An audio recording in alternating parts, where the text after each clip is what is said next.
Kemudian, apabila telah selesai dari segala pekerjaan dan bermaksud keluar dari kota Madinah, maka disunatkan mendatangi kuburan yang mulia dan mengulangi doa ziarah seperti yang di atas, dan mengucapkan wida selamat tinggal kepada Rasul Shallallahu Alaihi Wasallam dan bermohon kepada Allah yang Maha Mulia dan Maha Besar akan dikurniakan kepadanya untuk dapat kembali lagi ke Madinah dan meminta keselamatan dalam perjalanan pulang.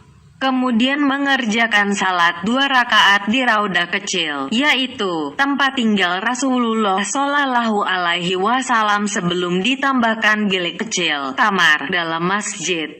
Apabila keluar, maka hendaklah mengeluarkan yang pertama kakinya yang kiri, kemudian kakinya yang kanan. Dan hendaklah membaca doa yang artinya, Ya Allah Tuhanku, berikanlah rahmat kepada Muhammad dan kepada keluarga Muhammad, dan janganlah ini masa terakhirku mengunjungi nabimu. Hapuskanlah segala dosaku dengan menziarahinya. Sertakanlah bagiku keselamatan dalam perjalananku dan mudahkanlah kembaliku kepada keluarga dan tanah airku dengan selamat sejahtera, wahai yang Maha Penyayang dari segala yang penyayang. Dan hendaklah bersedekah kepada tetangga Rasulullah menurut kesanggupan. Dan hendaklah mengunjungi segala masjid antara Madinah dan Makkah dan mengerjakan salat padanya, yaitu 20 tempat.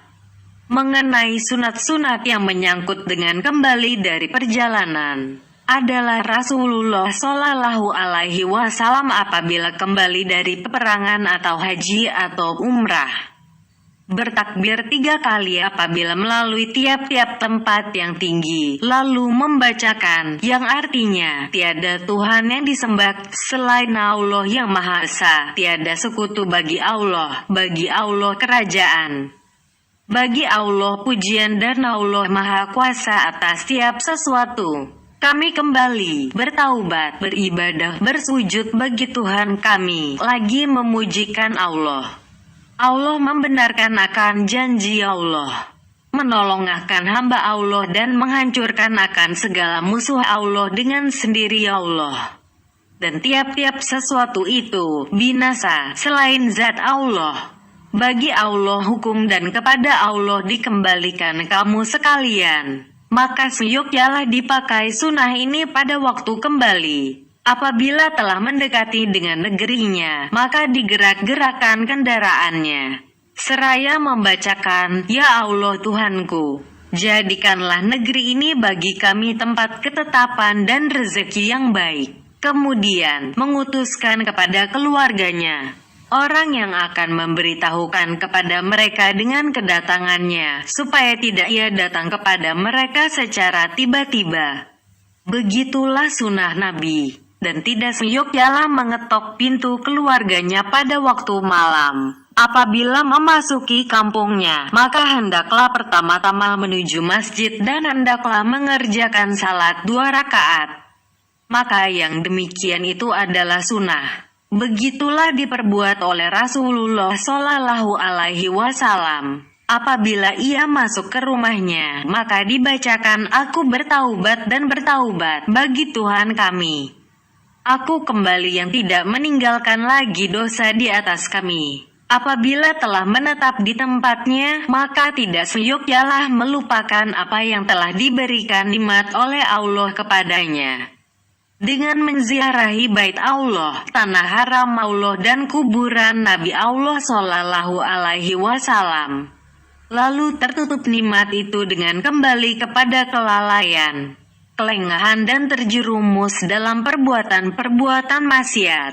Maka tidaklah yang demikian itu tanda haji mabrur. Tetapi tanda haji mabrur itu ialah zuhud di dunia, gemar akan akhirat, mempersiapkan diri untuk berjumpa dengan yang punya al-bait rumah setelah berjumpa dengan al-bait itu. Bab ketiga, mengenai adab-adab yang halus dan amalan-amalan batin. Penjelasan yang halus-halus bagi adab yaitu 10. Pertama, bahwa adalah perbelanjaan itu harta halal dan adalah tangan itu kosong dari perniagaan yang membimbangkan hati dan yang mencerai-beraikan cita-cita. Sehingga adalah cita-cita itu tertuju semata-mata bagi Allah Ta'ala dan hati tentram menuju kepada mengingati Allah Ta'ala serta mengagungkan syiar-syiar agama Allah. Sesungguhnya diriwayatkan pada suatu hadits dari jalan keluarga Nabi Shallallahu Alaihi Wasallam, apabila datang akhir zaman maka manusia keluar mengerjakan haji, terdiri dari 4 jenis. Para sultan mereka untuk istirahat, orang-orang kaya mereka untuk berniaga, orang-orang miskin mereka untuk meminta-minta, dan para ahli qiraat Al-Quran, qurra, mereka untuk didengar, dikenal orang. Dalam hadits ini, menunjukkan kepada sejumlah maksud keduniaan yang tergambar mempunyai hubungan dengan haji. Semuanya itu termasuk hal-hal yang mencegah keutamaan haji dan mengeluarkannya dari segi haji khusus. Teristimewa lagi apabila ia mempunyai tujuan tertentu dengan haji itu sendiri. Umpamanya ia berhaji untuk orang lain dengan mendapat upah, maka ia mencari dunia dengan amalan akhirat. Dan sungguh tidak disenangi oleh orang-orang wara dan orang-orang yang berhati suci akan yang demikian itu. Kecuali adalah tujuannya bermukim di Makkah dan ia tidak mempunyai perbelanjaan yang menyampaikannya ke sana. Tiada mengapa ia mengambil yang demikian itu di atas maksud tadi. Tidak supaya ia sampai dengan agama kepada dunia, tetapi dengan dunia kepada agama. Maka ketika itu, seyogyanya tujuannya berziarah ke Baitullah yang maha mulia dan maha besar dan menolong saudaranya muslim dengan menyelesaikan yang fardu daripadanya. Dan dalam hal yang seperti ini, bersesuaianlah sabda Rasulullah Shallallahu Alaihi Wasallam, dimasukkan oleh Allah Subhanahu wa Ta'ala dengan sekali haji 3 orang ke dalam sorga. Orang yang meninggalkan wasiat untuk dihajikan baginya, orang yang melaksanakan haji itu, dan orang yang mengerjakan haji di mana dengan haji tersebut untuk saudaranya. Tidaklah aku mengatakan bahwa tidak halal upah haji atau haramlah yang demikian sesudah ia melaksanakan fardu Islam dari dirinya sendiri. Tetapi yang lebih utama Allah, tidaklah diperbuat dan diambil yang demikian itu untuk tempat mencari keuntungan dan perniagaan. Karena Allah yang maha mulia dan maha besar memberikan dunia dengan sebab agama dan tidak memberikan agama dengan sebab dunia. Dalam hadits tersebut, dapat diumpamakan orang yang berperang pada jalan Allah yang maha mulia dan maha besar sabilullah dan mengambil upah, seperti ibu Musa yang menyusukan anaknya dan mengambil upahnya. Maka orang yang contohnya pada mengambil upah atas haji itu seperti ibu Musa, maka tiada mengapa mengambilnya. Karena ia mengambil supaya mungkin mengerjakan haji dan berziarah padanya. Dan tidaklah ia berhaji untuk mengambil upah, tetapi ia mengambil upah supaya ia berhaji. Sebagaimana ibu Musa mengambil upah supaya memudahkan baginya menyusukan, dengan menyamar keadaannya kepada mereka. Kedua, bahwa tidaklah menolong musuh-musuh Allah Subhanahu wa Ta'ala dengan menyerahkan uang yang dikutip dari barang-barang tertentu.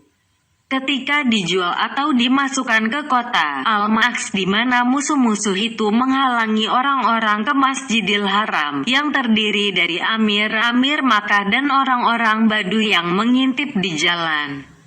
Karena menyerahkan harta kepada mereka adalah menolong kepada kezaliman dan memudahkan sebab-sebab kezaliman itu kepada mereka. Maka itu adalah seperti menolong dengan moral. Dari itu, maka hendaklah berlemah lembut berusaha melepaskan diri. Kalau tidak sanggup, maka berkata sebahagian ulama, tidak mengapa, disebabkan apa yang dikatakannya. bahwa meninggalkan berhaji sunat dan kembali daripada meneruskan perjalanan adalah lebih afdal daripada menolong orang-orang zalim. Karena itu adalah bid'ah yang diada-adakan. Dan mematuhi bid'ah yang diada-adakan itu membuatnya nanti menjadi suatu sunnah yang banyak terjadi. Dan padanya mengandung penghinaan dan anggapan kecil kepada umat muslimin. Dengan penyerahan pajak itu, dan tak ada artinya perkataan orang yang mengatakan bahwa yang demikian itu diambil daripadaku dan aku terpaksa. Karena kalau duduk ia di rumah atau kembali daripada meneruskan perjalanan, niscaya tidak diambilkan daripadanya apa-apa. Bahkan kadang-kadang kelihatan tanda-tanda kemewahan. Maka bertambah banyaklah tuntutan pembayaran itu. Sedang kalau ia dengan pakaian orang-orang miskin, niscaya tidak akan diminta. Maka dia telah menghalau dirinya ke jalan keadaan terpaksa yang menyulitkan. Ketiga, membanyakkan perbekalan dan membaikkan hati dengan pemberian dan perbelanjaan tanpa kikir dan royal. Tetapi atas penghematan sederhana. Saya maksudkan dengan royal, ialah bersenang-senang dengan makanan-makanan baik dan bermewah-mewah dengan meminum segala macam minuman. Menurut kebiasaan orang-orang yang royal, adapun banyak pemberian, maka tak ada keroyalan padanya, karena tiada kebajikan pada keroyalan dan tiada keroyalan pada kebajikan. Seperti yang dikatakan orang, dan memberikan perbekalan dalam perjalanan haji adalah perbelanjaan pada jalan Allah Azza wa Jalla. 1 dirham, balasannya 700 dirham. Berkata Ibnu Umar, barang siapa bermurah hati kepada seseorang, niscaya baiklah perbekalannya di dalam perjalanannya. Dan adalah Ibnu Umar mengatakan orang haji yang terafdal ialah yang niatnya paling ikhlas, perbelanjaannya paling bersih dan keyakinannya paling baik. Bersabda Nabi Shallallahu Alaihi Wasallam, haji yang memperoleh kebajikan, haji mabrur, tak ada baginya balasan selain dari sorga. Lalu orang bertanya kepada Nabi Shallallahu Alaihi Wasallam, wahai Rasulullah, apakah haji yang kebajikan itu? Maka Nabi Shallallahu Alaihi Wasallam menjawab, perkataan yang baik dan memberikan makanan. Keempat, meninggalkan perbuatan rafats, fusuk dan pertengkaran, jidal, seperti yang diterangkan Al-Quran. Rafats nama yang meratai bagi tiap-tiap yang sia-sia, keji dan jijik dari perkataan. Dan termasuk ke dalamnya bersenda gurau dan bermain-main dengan wanita dan memperkatakan tentang keadaan bersetubuh dan pendahuluan-pendahuluannya. Maka yang demikian itu membangkitkan pemanggil bagi bersetubuh yang dilarang. Dan pemanggil kepada yang dilarang adalah dilarang. Fusuk nama yang meratai bagi tiap-tiap keluar daripada mentaati Allah Azza wa Jalla. Jidal, yaitu bersangatan pada permusuhan dan pertengkaran. Dengan apa yang menyebabkan mempusakai kedengkian, mencerai-beraikan dalam seketika akan cita-cita dan meruntuhkan kebaikan budi. Berkata Sufyan, barang siapa berbuat sia-sia, niscaya rusaklah hajinya. Dan Rasulullah Shallallahu Alaihi Wasallam telah menjadikan perkataan yang baik serta memberikan makanan sebahagian daripada kebajikan haji. Pertengkaran itu meruntuhkan perkataan yang baik. Maka tidak wajarlah membanyakkan tantangan kepada teman dan untanya dan kepada yang lain-lain daripada para sahabatnya. Tetapi berlemah lembutlah diri dan merendahkan sayap kepada semua orang yang berjalan menuju Baitullah Azza wa Jalla. Dan selalu berbaik budi, dan tidaklah kebaikan budi itu mencegah kesakitan, tetapi menanggung kesakitan. Orang mengatakan, dinamakan perjalanan syafar itu dengan perkataan safar, arti asli, penyingkapan, karena dengan safar itu dapat menyingkap budi pekerti orang. Karena itulah berkata Umar kepada orang yang mendakwakan bahwa dia mengenal akan seseorang, adakah engkau temani dia dalam perjalanan safar yang menunjukkan kepada kemuliaan budinya? Menjawab orang itu, tidak. Maka menjawab Umar, tidak, aku melihat bahwa engkau mengenalinya. Kelima, bahwa haji itu dilaksanakan dengan berjalan kaki. Jika sanggup yang demikian, maka itulah yang lebih afdal. Abdullah bin Abbas meninggalkan wasiat kepada anak-anaknya ketika akan meninggal dengan mengatakan, wahai anak-anakku, berhajilah dengan berjalan kaki. Karena bagi orang yang berhaji dengan berjalan kaki, dengan tiap-tiap langkah yang dilangkahkannya, 700 kebajikan daripada kebajikan-kebajikan tanah haram. Orang menanyakan, apakah kebajikan-kebajikan tanah haram itu? Menjawab Abdullah, satu kebajikan di tanah haram dibalasi dengan 100.000 kebajikan. Kesunatan berjalan kaki pada melaksanakan segala manasik haji dan bolak-balik dari Makkah ke tempat wukuf dan ke Mina adalah lebih disunat muakadahkan pada jalan besar. Dan jika ditambahkan kepada berjalan kaki itu akan ihram dari sekeliling tetangganya, maka sesungguhnya ada ulama yang mengatakan bahwa yang demikian itu sebahagian daripada penyempurnaan haji. Yang demikian itu dikatakan oleh Umar, Ali dan Ibnu Mas'ud dalam pengertian firman Allah Azza wa Jalla, dan sempurnakanlah ibadah haji dan umrah karena Allah. S2 Al-Baqarah ayat 196. Berkata sebagian ulama bahwa berkendaraan adalah lebih afdal karena padanya perbelanjaan dan perongkosan dan lebih menjauhkan daripada tiada kesukaan hati, lebih mengurangkan kesakitan dan lebih mendekatkan kepada keselamatan dan kesempurnaan hajinya. Ini sebetulnya tiada menyalahi bagi yang pertama di atas, tetapi sewajarnya lah diperinci dan katakan bahwa orang yang mudah berjalan kaki, maka berjalan itu adalah lebih afdal. Kalau ia lemah dan dengan berjalan kaki itu membawa dia kepada rusak tubuhnya dan teledor daripada amalan, maka berkendaraan adalah lebih afdal baginya. Seperti berpuasa bagi orang musafir adalah lebih afdal dan bagi orang sakit, selama tidak membawa kepada kelemahan dan kerusakan tubuhnya. Ditanyakan sebagian ulama tentang umrah, apakah berjalan kaki padanya atau menyewa keledai dengan sedirham?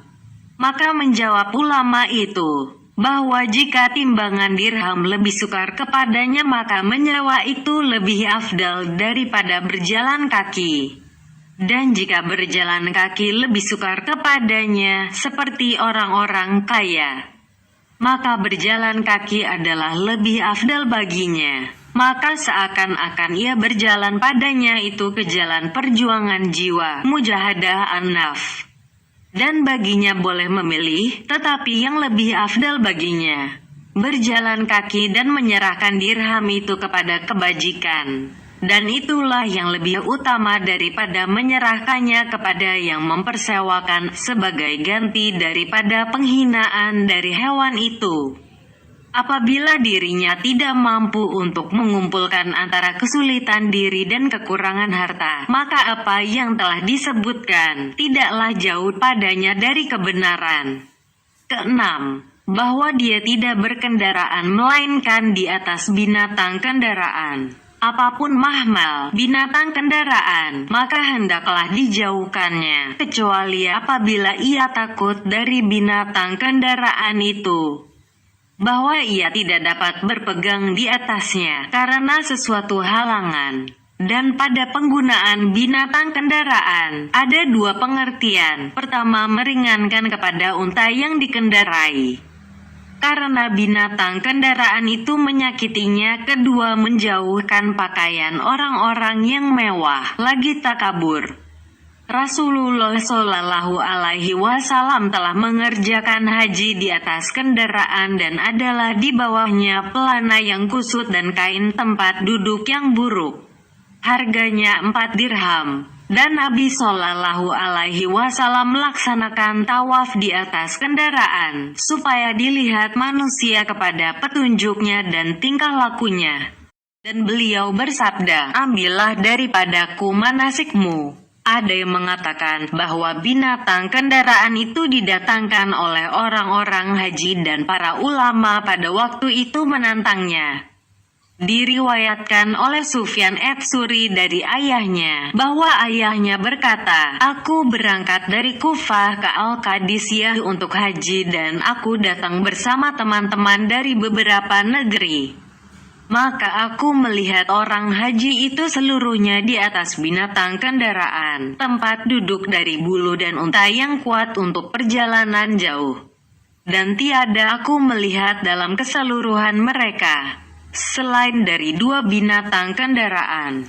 Dan adalah Ibnu Umar apabila melihat apa yang diada-adakan oleh orang-orang haji tentang pakaian dan binatang kendaraan, lalu berkata, orang haji itu sedikit dan kendaraan itu banyak. Kemudian ia memandang kepada seorang miskin yang berkeadaan buruk di bawahnya tempat duduk dari bulu, lalu berkata, ini betul ia orang haji.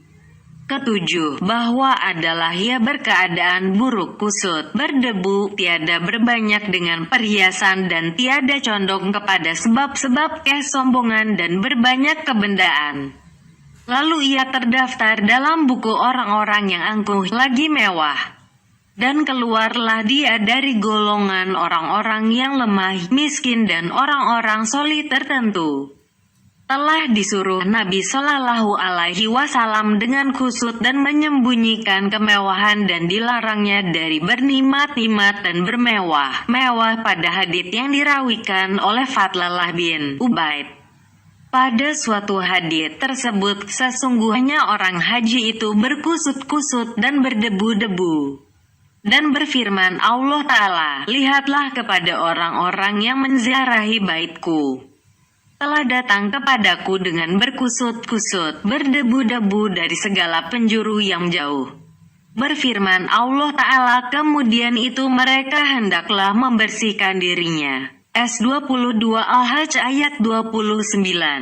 Ektafats pada ayat tadi, kusut dan berdebu. Menghilangkannya ialah dengan bergunting, memotong kumis dan kuku. Umar bin Al-Khattab pernah menulis surat kepada para amir negeri-negeri. Pakailah pakaian yang buruk dan pakailah pakaian yang kasar dalam segala sesuatu. Sesungguhnya ada ulama yang mengatakan bahwa yang terlebih baik dari orang haji itu ialah penduduk Yaman. Karena mereka di atas cara merendahkan diri, lemah lembut dan mengikuti perjalanan ulama salaf. Maka seyogyanya menjauhkan yang merah tentang pakaian khususnya dan kemasyhuran. Betapapun adanya secara umum, sesungguhnya diriwayatkan bahwa Nabi Shallallahu Alaihi Wasallam adalah dalam suatu perjalanan, lalu sahabat-sahabatnya menempati suatu tempat. Maka unta kendaraan terlepas, lalu Nabi Shallallahu Alaihi Wasallam melihat kepada pakaian-pakaian merah di atas kendaraan-kendaraan itu, seraya bersabda, aku melihat kemerahan itu telah menguasai atas kamu. Berkata para sahabat, maka kami bangun pergi ke kendaraan-kendaraan itu dan kami buka pakaian-pakaiannya dari belakangnya. Sehingga sebahagian dari unta itu berlarian. Kedelapan, bahwa berbelas kasihan kepada hewan. Maka tidaklah diperpikulkan kepada hewan itu apa yang tidak disanggupinya. Dan binatang kendaraan adalah di luar dari batas kesanggupannya dan tidur di atas binatang kendaraan itu menyakiti dan memberati bagi hewan. Dan adalah orang-orang wara menjaga diri itu. Tidak tidur di atas hewan, kecuali tidur sebentar saja dari duduk. Dan mereka tiada tidur di atas hewan-hewan kendaraan itu, pada waktu yang panjang. Bersabda Nabi Shallallahu Alaihi Wasallam, janganlah kamu mengambil belakang hewan-hewan kamu itu menjadi kursi. disunatkan turun dari hewan kendaraan pada waktu pagi dan sore, di mana ia memberikan kesenangan kepada hewan dengan demikian. Maka itu adalah sunat dan padanya terdapat banyak ucapan-ucapan dari ulama-ulama terdahulu. Adalah sebahagian salaf menyewa binatang kendaraan dengan cara dia tidak turun dan menyempurnakan sewanya. Kemudian dia turun daripadanya, supaya dengan demikian itu ia telah berbuat baik kepada hewan. Maka adalah itu dalam amalan kebaikannya dan diletakkan dalam timbangannya, tidak dalam timbangan orang yang mempersewakan. Tiap-tiap orang yang menyakiti hewan dan memikulkannya apa yang tidak disanggupinya, niscaya ia dituntut dengan perbuatannya itu pada hari kiamat. Berkata Abu Darda kepada untanya ketika mati, "Wahai unta, janganlah engkau mengadukan aku kepada Tuhanmu karena aku tidak memikulkan beban akan kamu di atas kesanggupanmu." Kesimpulannya, bahwa pada tiap-tiap hati itu terdapat lapangan pahala, maka hendaklah dijaga hak hewan bersama hak orang yang mempersewakannya. Dan pada waktu turun dari kendaraan itu, adalah saat memberikan istirahat bagi hewan dan menyenangkan hati bagi yang mempersewakan. Berkata seorang laki-laki kepada Ibnul Mubarak, "Tolonglah Tuan bawakan kitabku ini bersama Tuan, untuk Tuan sampaikan ke sana." Maka menjawab Ibnul Mubarak, "Tunggulah saya bermusyawarah dahulu dengan unta karena saya telah menyewanya." Lihatlah betapa waranya dengan membawa kitab yang tidak berarti beratnya itu, dan itu adalah jalan berhati-hati tentang wara. Karena apabila dibuka pintu kesalahan untuk yang sedikit, niscaya terbawa kepada kesalahan yang banyak, sedikit demi sedikit lama-lama jadi bukit. Kesembilan, bahwa mendekatkan diri kepada Allah Ta'ala dengan menyembelih kurban, walaupun tidak wajib atasnya, dan berusaha benar yang dikurbankan itu dari hewan yang gemuk dan cantik. Dan hendaklah ia makan daripadanya kalau kurban itu sunat, dan tidak ia makan daripadanya kalau kurban itu wajib. Ada ulama yang mengatakan tentang penafsiran firman Allah Ta'ala, begitulah keadaannya. Dan siapa yang memuliakan tanda-tanda suci agama Allah, yaitu menyembelih yang bagus dan yang gemuk dari hewan yang dikurbankan itu, membawa hewan yang akan dihadiahkan untuk kurban itu dari mikat adalah lebih afdal, jika tidak memberatkan dan menyusahkan kepadanya. Dan hendaklah ditinggalkan tawar-menawar pada membelinya. Adalah mereka membeli mahal sampai 3 kali dan tidak menyukai tawar-menawar, yang pada hewan itu hadiah, kurban dan pembebasan diri dari dosa. Karena yang terlebih afdal dari yang demikian itu, ialah yang terlebih mahal harganya dan yang terlebih cantik pada yang mempunyainya. Diriwayatkan oleh Ibnu Umar bahwa Umar mau menyembelih kurban seekor unta yang sangat baik. Lalu diminta orang daripadanya dengan harga 300 dinar. Maka Umar menanyakan Rasulullah Shallallahu Alaihi Wasallam untuk menjualnya dan membelikan dengan harganya itu beberapa ekor unta yang lain. Nabi Shallallahu Alaihi Wasallam melarang Umar dari yang demikian itu, seraya bersabda, "Tetapi hadiahkanlah untuk kurban unta yang sangat baik itu."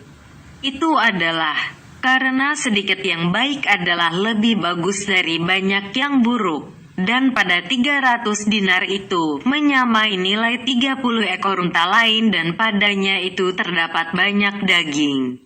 Tetapi tidaklah dimaksudkan daging. Yang dimaksudkan sesungguhnya ialah membersihkan dan mencucikan jiwa dari sifat kikir dan menghiasinya dengan kecantikan pengagungan bagi Allah Azza wa Jalla. Maka tidaklah disampaikan kepada Allah daging dan darahnya, tetapi disampaikan kepada Allah takwa daripada kamu. Dan yang demikian itu berhasil dengan menjaga kecantikan pada nilainya, banyak bilangannya atau sedikit. Ditanyakan Rasulullah Shallallahu Alaihi Wasallam, apakah kebajikan haji itu?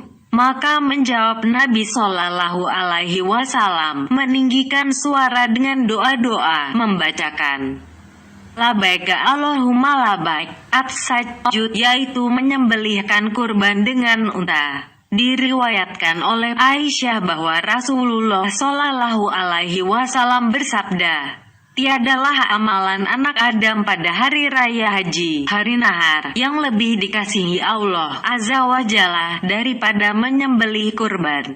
Karena itu akan datang pada hari kiamat dengan tanduk dan kukunya, dan darahnya itu jatuh diterima daripada Allah yang maha mulia dan maha besar pada suatu tempat sebelum jatuh di bumi. Maka baikkanlah dengan dia akan dirimu. Dalam hadits tersebut, bagimu dengan tiap-tiap helai bulu dari kulitnya kebajikan, dan tiap-tiap titik dari darahnya kebaikan. Dan sesungguhnya kurban itu akan diletakkan dalam neraca, maka gembiralah.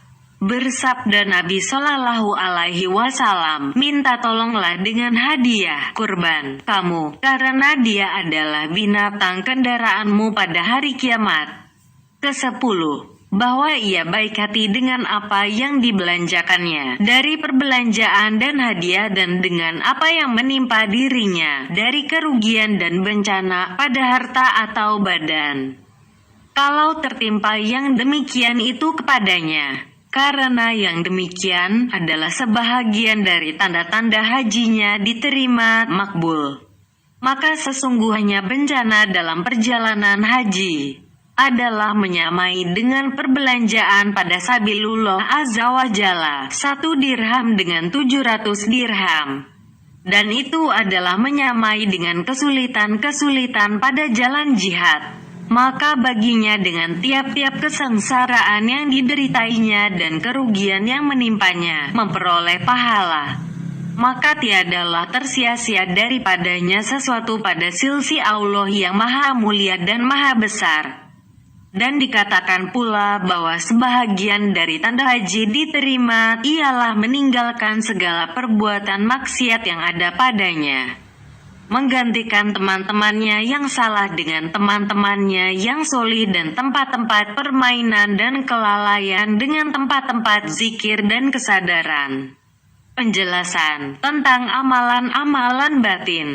Cara ikhlas pada niat jalan mengambil ibarat dengan pemandangan-pemandangan yang mulia. Cara berpikir padanya mengingati segala rahasia dan pengertiannya dari permulaan haji sampai dengan kepada penghabisannya. Ketahuilah bahwa permulaan haji itu ialah pemahaman, yakni memahami kedudukan haji dalam agama. Kemudian rindu kepadanya, kemudian bercita-cita kepadanya, kemudian memutuskan segala hubungan yang mencegah daripadanya, kemudian membeli kain ihram, kemudian membeli perbekalan, kemudian menyewa kendaraan, kemudian keluar, kemudian berjalan melewati kampung-kampung, kemudian melakukan ihram dari mikat dengan mengucapkan doa-doa, kemudian memasuki Makkah, kemudian menyempurnakan segala perbuatan haji sebagaimana telah diterangkan dahulu. Pada tiap-tiap satu dari semua keadaan ini mengandung peringatan bagi orang yang mengingati diri, mengandung ibarat bagi orang yang mengambil ibarat, pemberitahuan bagi murid yang benar, perkenalan dan suatu isyarat bagi orang yang cerdik. Maka hendaklah kami berikan tanda kepada kunci-kuncinya, sehingga apabila terbuka pintunya dan dikenali sebab-sebabnya, niscaya terbukalah bagi setiap orang haji segala rahasianya akan apa yang dikehendaki oleh kebersihan hati, kesucian batin dan kebanyakan pemahamannya. Adapun pemahaman, maka ketahuilah bahwa tiada sampai kepada Allah Subhanahu wa Ta'ala selain dengan membersihkan diri dari segala hawa nafsu, mencegah diri dari segala kesenangan, meringkaskan kepada yang penting-penting padanya, menjuruskan kepada Allah Subhanahu wa Ta'ala dalam segala gerakan dan ketetapan. Dan karena inilah, mengasingkan diri kaum-kaum keagamaan pada agama-agama yang terdahulu dari manusia ramai dan mengambil tempat di celah-celah bukit, memilih penjauhan diri dari makhluk untuk mencari kejinakan hati dengan Allah yang Maha Mulia dan Maha Besar. Lalu mereka meninggalkan karena Allah yang Maha Mulia dan Maha Besar segala kesenangan yang sekarang dan mengharuskan dirinya bersungguh-sungguh yang berat karena mengharap di akhirat. Dipuji Allah yang Maha Mulia dan Maha Besar akan mereka ini dalam kitab Allah. Maka tatkala telah terbenam yang demikian dan manusia menghadapkan diri kepada mengikuti hawa nafsu, meninggalkan penjurusan diri untuk beribadah kepada Allah yang Maha Mulia dan Maha Besar dan mereka lesu daripadanya, maka diutus oleh Allah yang Maha Mulia dan Maha Besar akan Nabi Allah Muhammad Sallallahu Alaihi Wasallam untuk menghidupkan kembali jalan akhirat, memperbarui sunnah Rasul-Rasul dalam perjalanannya. Maka ditanyakan pada Nabi Sallallahu Alaihi Wasallam oleh pemeluk agama-agama yang lalu tentang peribadatan dan perjalanan dalam agamanya, lalu Nabi Sallallahu Alaihi Wasallam menjawab, digantikan kepada kita oleh Allah dari agama-agama itu dengan jihad dan takbir di atas tiap-tiap tempat tinggi, yakni haji. Ditanyakan pada Nabi Shallallahu Alaihi Wasallam tentang orang-orang yang berjalan di atas bumi untuk ibadah, maka menjawab Nabi, mereka itu ialah orang-orang yang berpuasa. Maka diberikan nikmat oleh Allah yang Maha Mulia dan Maha Besar kepada umat ini dengan menjadikan haji peribadatan bagi mereka. Lalu dimuliakan Allah rumah lama itu dengan disandarkan kepada diri Allah Ta'ala dan ditegakkan Allah menjadi tempat yang ditujukan oleh segala hamba Allah. Dan dijadikan Allah di sekeliling rumah itu tanah haram bagi bait Allah. Karena pengagungan bagi suruhan Allah, dijadikan Allah Arafah seperti pancuran di atas halaman kolam Allah. Dikuatkan Allah penghormatan tempat dengan mengharamkan binatang buruan dan kayu-kayuannya. Diletakkan Allah tempat itu di atas seumpama di hadapan raja-raja yang ditujukan oleh pengunjung-pengunjung dari setiap penjuru yang jauh dan dari setiap tempat kembali yang jauh. Dalam keadaan kusut musut, berdebu, yang merendahkan diri, bertawadu, bagi yang mempunyai al-bait, yang berketetapan diri bagi Allah, karena tunduk bagi kebesaran Allah, berketetapan hati bagi kemuliaan Allah, serta pengakuan dengan kesucian Allah, daripada dilingkungi Allah oleh sesuatu rumah, bait atau diliputi Allah oleh sesuatu negeri. Supaya adalah yang demikian itu lebih mendalam pada kehambaan dan memperhambakan diri mereka kepada Allah, dan lebih sempurna pada keyakinan dan kepatuhan mereka. Dan karena itulah ditugaskan kepada mereka padanya beberapa amal perbuatan yang tidak disukai oleh diri dan tidak mendapat petunjuk kepada pengertiannya oleh akal pikiran. Seperti melemparkan jamrah-jamrah dengan butir-butir batu bulak-balik di antara Safa dan Al-Marwah secara berulang-ulang. Dan dengan seumpama segala amal perbuatan ini, kelihatanlah kesempurnaan kehambaan dan perhambaan diri. Sesungguhnya zakat itu mengandung belas kasihan dan caranya dapat dipahami, dan bagi akal pikiran pun ada kecondongan kepadanya. Dan puasa adalah menghancurkan hawa nafsu yang menjadi alat bagi musuh Allah, dan yang menyelesaikan diri bagi ibadah dengan mencegah diri dari segala yang mengganggukan hati. Ruku dan sujud pada salat adalah merendahkan diri kepada Allah yang Maha Mulia dan Maha Besar dengan segala perbuatan, di mana Dia itu adalah cara merendahkan diri. Dan bagi jiwa ada keinginan untuk mengagungkan Allah yang maha mulia dan maha besar. Adapun bulak-balik bagi sa'i, pelemparan jamrah-jamrah dan segala amal perbuatan yang seperti itu, maka tidak adalah keuntungan bagi jiwa. Tidaklah menarik bagi tabiat manusia padanya dan tidaklah petunjuk bagi akal pikiran kepada segala pengertiannya. Maka tidaklah adalah pada menghadapinya penggerak, selain suruhan semata-mata dan tujuan mengikuti bagi amar. Suruhan ini, di mana ia itu adalah amar wajib untuk diikuti semata-mata. Padanya disingkirkan akal daripada penggunaannya.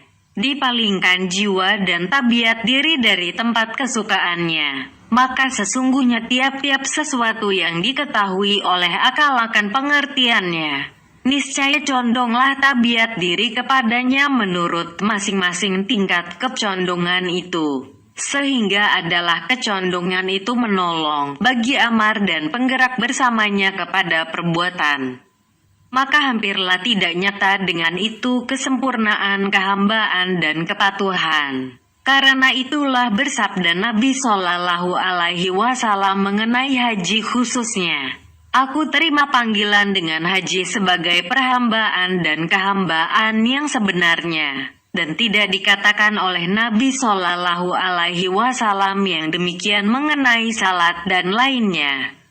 Apabila menghendaki hikmah Allah Subhanahu wa Ta'ala mengikatkan kelepasan makhluk dengan adanya amal perbuatan, mereka menyalahi dengan keinginan tabiat dirinya dan adanya genggaman amal perbuatan itu di tangan agama, maka ragulah hati mereka tentang segala amal perbuatannya di atas sunnah kepatuhan dan di atas kehendak perhambaan. Dan sesuatu yang tidak memperoleh petunjuk kepada pengertiannya adalah menjadi bermacam-macam peribadatan yang lebih mendalam pada pensucian jiwa, memalingkannya daripada kehendak tabiat diri dan budi pekerti kepada kehendak perhambaan. Apabila telah dapat memikirkan ini, niscaya Anda sudah memahami bahwa ketajuban diri kepada segala perbuatan yang mengherankan ini sumbernya adalah kedunguan daripada segala rahasia peribadatan. Dan sekedar ini mencukupilah mengenai pemahaman pokok haji insya Allah Ta'ala. Adapun kerinduan, maka ia menonjol sesudah pemahaman dan keyakinan bahwa rumah itu rumah Allah yang maha mulia dan maha besar, dan bahwa dia diletakkan di atas seumpama di hadapan raja-raja, maka ia ditujukan oleh orang yang menuju kepada Allah yang maha mulia dan maha besar dan yang berziarah kepada Allah. Dan bahwa orang yang menuju al-bait rumah di dunia, wajarlah bahwa tidak menyia-nyiakan kunjungannya itu. Maka dianugerahilah maksud dari kunjungannya itu pada hari kembali yang ditentukan baginya, yaitu memandang kepada wajah Allah yang maha mulia pada negeri ketetapan, di mana mata yang pendek lagi fana di negeri dunia tidak mengadakan persiapan untuk menerima cahaya pandangan kepada wajah Allah yang maha mulia dan maha besar, dan tidak sanggup menanggungnya, dan tidak bersedia untuk bercelak dengan dia karena pendeknya mata itu. Dan bahwa mata tadi, kalau ditolong di negeri akhirat dengan kekekalan dan dibersihkan dari segala sebab perubahan dan kebinasaan, niscaya bersedialah dia untuk memandang dan melihat. Tetapi dengan bermaksud ke al-bait dan memandang kepadanya, niscaya berhaklah dia bertemu dengan yang mempunyai al-bait. Rabul bait sama dengan Tuhan pemilik rumah, dengan hukum perjanjian yang mulia. Maka kerinduan kepada menjumpai Allah yang maha mulia dan maha besar tidak mustahil merindukannya kepada sebab-sebab pertemuan itu. Ini serta yang mencintai itu merindukan dengan seluruh yang ada padanya kepada kecintaannya secara penyadaran. Dan bait itu disandarkan kepada Allah yang maha mulia dan maha besar, maka wajarlah dirindukan karena semata-mata penyandaran ini. Lebih-lebih lagi mencari untuk memperoleh apa yang dijanjikan kepadanya dari pahala yang banyak.